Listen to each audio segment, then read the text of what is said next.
dari kelompok 4 ingin menjelaskan tentang lembaga keuangan di Indonesia.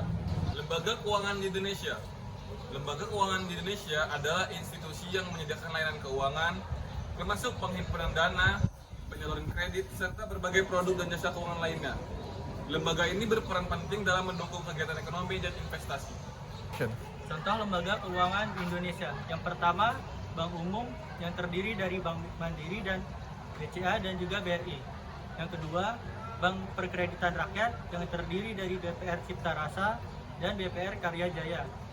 Yang ketiga, perusahaan pembiayaan yang terdiri dari BFI Finance dan juga Adira Finance.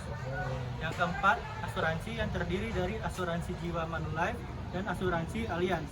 Yang kelima, Reksadana, Mandiri Investasi dan Schroders Indonesia. Dan yang keenam, lembaga keuangan mikro yang terdiri dari Koperasi Simpan Pinjam atau KSP dan juga lembaga keuangan mikro atau LKM. Lalu ada fungsi lembaga keuangan di Indonesia. Lembaga keuangan di Indonesia memiliki berbagai fungsi penting yang mendukung perekonomian negara. Yang pertama, penghimpunan dana. Lembaga keuangan menghimpun dana dari masyarakat, baik melalui simpanan bank maupun investasi di produk keuangan lainnya. Yang kedua, penyaluran kredit.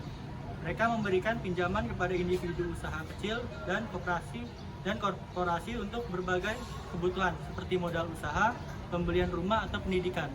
Lalu yang ketiga, meningkatkan likuiditas. Lembaga keuangan membantu meningkatkan likuiditas dalam perekonomian dengan menyediakan akses mudah ke dana. Lalu yang keempat, ada manajemen risiko.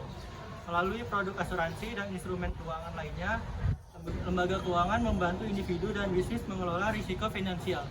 Dan yang kelima, ada investasi, yaitu lembaga keuangan seperti reksadana dan perusahaan sekuritas memfasilitasi investasi di pasar modal yang membantu dalam pertumbuhan ekonomi. Pasar-pasar keuangan di Indonesia. Pasar uang di Indonesia adalah segmen pasar keuangan yang menyediakan tempat untuk transaksi instrumen keuangan jangka pendek. Biasanya dengan jatuh tempo kurang dari 1 tahun, pasar ini penting untuk memenuhi kebutuhan likuiditas jangka pendek bagi berbagai pihak seperti pemerintah dan bank dan perusahaan. Contoh nyatanya, sertifikat Bank Indonesia. Pada periode tertentu, Bank Indonesia menerbitkan SBI dengan nominal tertentu untuk menarik likuiditas dari pasar. Contohnya SBI dengan tenor 3 bulan yang diterbitkan pada bulan tertentu. Pasar uang antar bank. Dalam praktiknya, jika Bank A membutuhkan likuiditas, mereka bisa meminjam dari Bank B dengan suku bunga yang dipakai. Commercial Papers. Sebuah perusahaan seperti perusahaan listrik negara PLN menerbitkan commercial paper untuk mendapatkan dana cepat yang digunakan untuk pengadaan bahan. Selanjutnya, pasar modal syariah di Indonesia. Pasar modal syariah di Indonesia adalah segmen pasar modal yang beroperasi sesuai dengan prinsip-prinsip syariah Islam.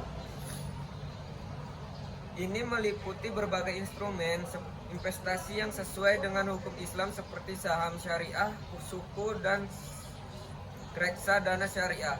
Pasar ini bertujuan untuk memberikan alternatif investasi yang halal bagi masyarakat. Sekian presentasi dari kelompok kami. Kurang dan lebihnya mohon maaf. Kami akhiri. Wassalamualaikum warahmatullahi wabarakatuh.